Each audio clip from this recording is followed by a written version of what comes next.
Hello guys! So for today's video, bibisitahin natin guys yung tinatawag nila na Paradise Beach dito sa Cos.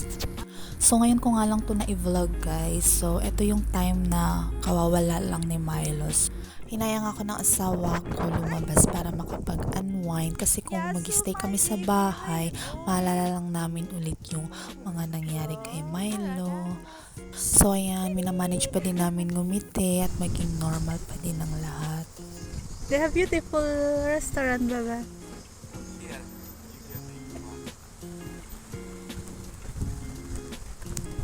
Yes. Oh, well, they have very clear water. Oh my God. We're excited to swim, Mahal.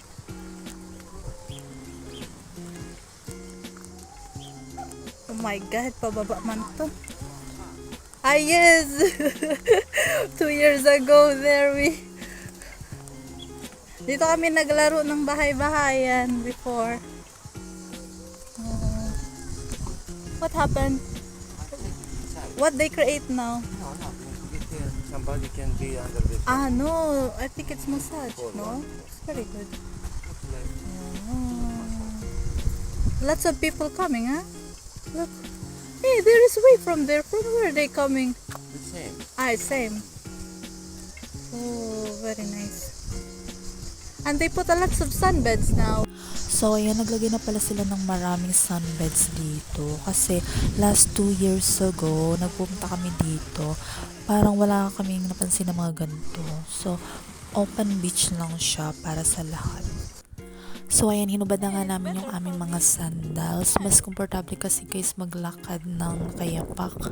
So ayan, ala si kuya natutumba pa. Sobrang windy guys, pero nandito na kami so tinuloy na lang din namin. Sabi ko sa asawa ko, gusto ko lang naman mag-unwind. Tapos dito niya ako guys dinala. Talagang lilipa rin naman talaga lahat ng problema at isipin mo dito guys sa sobrang lakas ng hangin. Kakaloka. At yan, medyo mugto pa nga yung mata ko dito, kakaiyak. Pero in fairness, mukha akong fresh dito sa video na to. Pero sa personal, hindi. Then, nadaanan nga namin to guys. May mga iba't ibang water sports silang ino-offer dito. So, ayan, dumaan lang kami. Sa totoo lang, takot talaga akong i-try yan. Pero, parang gusto ko din. Kaso, nauunahan ako ng takot. Iniisip ko baka makabitaw ako. Tapos, di pa naman ako marunong lumangoy. This is what we choose. Our sunbed and my baby. And this. Oh, look, baby. I am summer feeling. Whatever.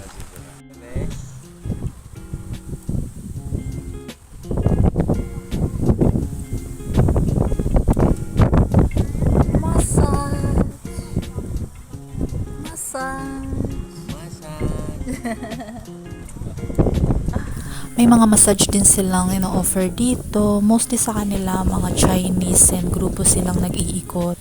Pero yung asawa ko, massage ko lang ang gusto niya. Char! So, yan nga lang guys yung ganap namin for today. Thank you guys sa lahat ng mga PM at sa lahat ng mga napamahal kay Milo. Thank you. Bye-bye!